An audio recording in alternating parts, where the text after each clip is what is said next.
بسم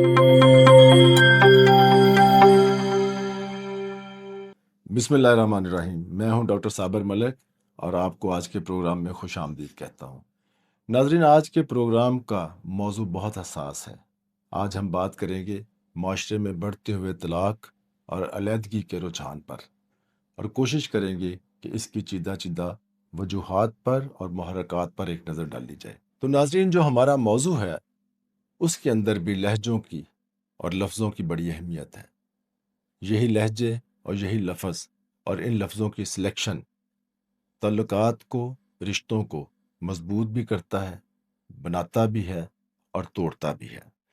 ناظرین، اگر ہم بات کریں کہ کیوں ہمارے معاشرے میں طلاق یا علیحدگی کا رجحان بڑھتا جا رہا ہے، تو اس کے بہت سے عوامل ہو سکتے ہیں، لیکن جو چیدہ چیدہ عوامل ہیں، جو عام طور پر ہر دوسرے کیس میں نظر آتے ہیں، ہم ان پر ایک دائرانہ نظر ڈالیں گے۔ آپ نے غور کیا ہوگا کہ جب سے سوشل میڈیا گھر گھر پہنچا ہے، گھر کے ہر فرد کے پاس پہنچا ہے، تب سے یہ مسائل بڑھنا شروع ہو گئے ہیں۔ پہلے لوگ گھروں میں تھے، خواتین اپنا کام کرتی تھیں، مرد اپنا کام کرتے تھے، اور کمپیریزن نہیں ہوتے تھے۔ لوگ دوسروں کی لائف کو نہیں دیکھتے تھے، لوگ دوسروں کے سٹائل کو نہیں دیکھتے تھے، لوگ دوسروں کی عمارت کو نہیں دیکھتے تھے، لوگ دوسروں کی آسائشوں کو نہیں دیکھتے تھے۔ اس سوشل میڈیا کی وجہ سے ہماری خواتین دوسروں کے کپڑوں کو، رہنے سہنے کے طریقوں کو، ان چیزوں کو دیکھتی ہیں، اور ہمارے مرد سوشل میڈیا کے اوپر دوسری خواتین کو دیکھتے ہیں، ان کے لباس کو دیکھتے ہیں، ان کے سٹائل کو دیکھتے ہیں۔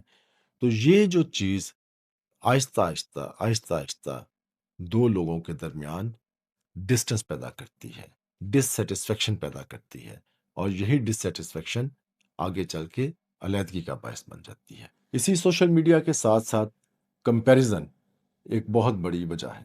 موازنہ، اگر خواتین اپنے شوہر کا موازنہ دوسرے لوگوں سے کریں گے، اپنے خاندان میں موجود، اپنے دوستوں میں موجود دوسری جو ان کی کولیگز ہیں، ان کے جو خامند ہیں، ان کا موازنہ اپنے شوہر سے کریں گی، اور پھر اس بات کو ریپیٹ کریں گی اپنے میاں کے سامنے، اپنے شوہر کے سامنے، یہ ذکر کریں گی کہ فلاں کا آدمی یا فلاں کا شوہر آپ سے زیادہ بہتر ہے۔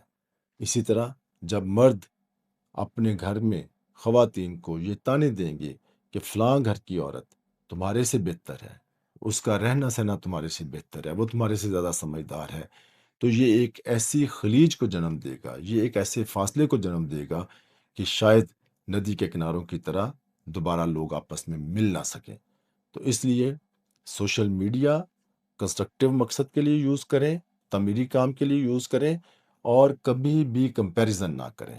اپنے شوہر کا اور اپنی بیوی کا کمپیریزن دوسرے لوگوں سے نہ کریں۔ اسی طرح مہنگائی، بڑھتا ہوا سوشل پریشر، بڑھتا ہوا معاشیات کا پریشر ہمارے معاشرے کے اندر علیحدگی کے رجحان کو فروغ دینے کی ایک اور وجہ ہے۔ ہم لوگوں نے خواہشات ایسی پال لی ہیں کہ جو ہمارے سورس آف انکم سے مطابقت نہیں رکھتی۔ میاں کی کمائی کے مطابق گھر کے بچوں کے اور گھر کی خواتین کے شوق نہیں ہیں۔ ان کے شوق گھر کے آدمی کی کمائی اور اس کی استطاعت سے زیادہ مہنگے ہیں۔ جب وہ زیادہ مہنگے ہوتے ہیں تو پھر وہ تانے دیتی ہیں۔ جب وہ تانے دیں گی تو جو مرد ہے وہ بھی ڈسسیٹسفائی ہوگا، اور جو عورت ہے وہ تو آلریڈی ڈسسیٹسفائی ہے۔ تو جب آپ کسی کو تانا دیتے ہیں تو وہ تانا وقت کے ساتھ ساتھ وجہ انات بن جاتا ہے، ایک وجہ بن جاتا ہے، ایک سورس بن جاتا ہے آپ کے تعلق اور آپ کے رشتے کے ختم ہونے کی۔ ناظرین، اگلی وجہ ہے رسپیکٹ کی کمی۔ یہ انتہائی اہم وجہ ہے۔ ہم لوگ ایک دوسرے کو، دو میاں بیوی جو آپس میں عمر بھر کے ساتھی ہیں، ایک دوسرے کو عزت دینے کو تیار نہیں ہیں۔ عورت مرد کو عزت نہیں دیتی، اپنی سپریمیسی قائم کرنا چاہتی ہے۔ مرد عورت کو رسپیکٹ نہیں دیتا۔ اگر ہم دونوں لوگ، یہ دو پہیے جو ہیں، ایک دوسرے کو رسپیکٹ دیں گے، ایک دوسرے کے وقار کا خیال رکھیں گے، ایک دوسرے کی ڈومین کا خیال رکھیں گے، تو تبھی کام چلے گا۔ اگر عورت مرد کو یہ تانے دیتی رہے گی کہ تم نکھٹو ہو، تمہارے پاس ہے کچھ نہیں، تم نے زندگی میں کیا کچھ نہیں، تم ایک ناکام آدمی ہو۔ اسی طرح اگر مرد عورت کو یہ تانے دیتا رہے گا کہ تم سارا دن گھر میں بیکار پڑی رہتی ہو، تمہیں یہ نہیں پتا کہ باہر کیا ہو رہا ہے، تو یہ رسپیکٹ کی کمی آپ کو ایک دوسرے سے بہت دور لے جائے گی، وہاں تک لے جائے گی کہ جہاں سے واپسی کا سفر ممکن نہیں ہوگا۔ اسی طرح ہمارے بہت سارے خاندان، ان کے اندر علیحدگی کی وجہ وہ میاں اور بیوی کا آپس کا تعلق نہیں، بلکہ خاندان کے دوسرے لوگوں کی مداخلت ہے۔ وہ جو خاتون ہے اس کی فیملی بھی ہو سکتی ہے، جو مرد ہے اس کی فیملی بھی ہو سکتی ہے۔ جتنا ہم گھروں میں بیٹھ کے اپنی فیملیز کو ڈسکس کریں گے، عورت کچھ لوگوں کی سائڈ لے گی، مرد کچھ لوگوں کی سائڈ لے گا، اتنا آپس میں ڈفرینسز بڑھیں گے، اتنا آپس میں پیار کم ہوگا، اتنا آپس میں رسپیکٹ کم ہوگی، اور الٹیمیٹلی یہ چیز تباہی کی طرف لے کے جائے گی۔ تو کسی کو اجازت مت دیں کہ وہ آپ کے فیملی میٹرز کے اندر مداخلت کر سکے۔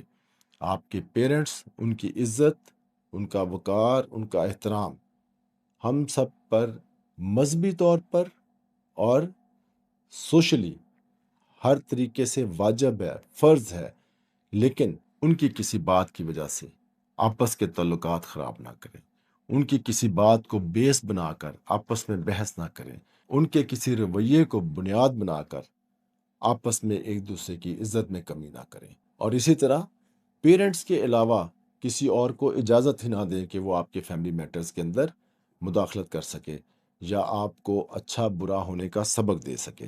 ناظرین، گھر میں اگر چھوٹی چھوٹی بات پہ جھگڑے ہوں گے، جھوٹی انا وہاں سے جنم لیتی ہے، اور یہ انا ہمیں تباہی کے دہانے تک لے جاتی ہے۔ یہ انا، معافی نہ مانگنا، سوری نہ کہنا، شکریہ نہ کہنا، چھوٹے چھوٹے لفظ ہیں، لیکن ان کی اہمیت اور ان کی افادیت بہت زیادہ ہے۔ جب ہماری زندگی میں سے یہ لفظ ختم ہوتے ہیں اور ہم جھگڑا کرنے کو عادت بنا لیتے ہیں، تو پھر جو ہمارے اندر جھوٹی انا پیدا ہوتی ہے وہ ہمارے رشتوں میں اور ہماری ڈومیسٹک لائف میں ایک ایسا رکھنا ڈالتی ہے کہ جس کو بعد میں ریپیئر کرنا مشکل ہو جاتا ہے۔ بڑی خوبصورت بات ہے کہ اگر رشتہ عزیز ہے تو بات بھول جاؤ، اور اگر بات عزیز ہے تو رشتہ بھول جاؤ۔ تو اس لیے برائے مہربانی اپنے اندر سے جھوٹی انا کو ختم کریں، یہ انا آپ کو کہیں کا نہیں چھوڑے گی۔ اسی طرح ہم لوگ محسوس نہیں کرتے، لیکن ہماری بری صحبت، چاہے وہ مرد کی ہے چاہے خاتون کی ہے، اگر آپ کی کمپنی اچھی نہیں، اگر آپ کے دوست اچھے نہیں، اگر آپ کے ارد گرد رہنے والے لوگ نیگیٹو سوچتے ہیں، نیگیٹو باتیں کرتے ہیں، تو آہستہ آہستہ اس کا اثر آپ کی زندگی میں آنا شروع ہو جائے گا۔ تو برائے مہربانی اپنے ارد گرد ایسے لوگ اکٹھے کریں جنہیں دوسروں کی عزت کرنے میں خوشی ہوتی ہو، جن کو دوسروں کی عزت کرنی آتی ہو، جنہیں دوسروں کا احترام کرنا آتا ہو، جو ہر وقت دوسروں کے اندر نقص نہ ڈھونڈیں، ان کی کوتاہیاں نہ ڈھونڈیں، ان کی کمیاں نہ ڈھونڈیں، برداشت کرنے کی عادت ڈالیں۔ برداشت وہ اللہ ہے، اور برداشت وہ ہتھیار ہے کہ جو بلا شبہ دوسرے انسان کو سوچنے پہ مجبور کر دے گی کہ اس نے غلطی کہاں کی ہے، اور پھر اسے اس غلطی کو ماننے میں کوئی جھجک نہیں رہے گی۔ تو اگر ہم اس کو سمیٹنے کی کوشش کریں تو پازیٹیو رہنا، اپنے ارد گرد پازیٹیو لوگوں کو رکھنا، پازیٹیو سوچنا اور پازیٹیو بولنا، یہ ایک کامیاب ازدواجی زندگی کا راز ہو سکتے ہیں۔ اللہ تعالیٰ ہم سب کے گھروں میں سکون عطا فرمائے، اور اللہ تعالیٰ ہم سب کو پیار اور محبت سے رہنے کی توفیق دے۔ شکریہ۔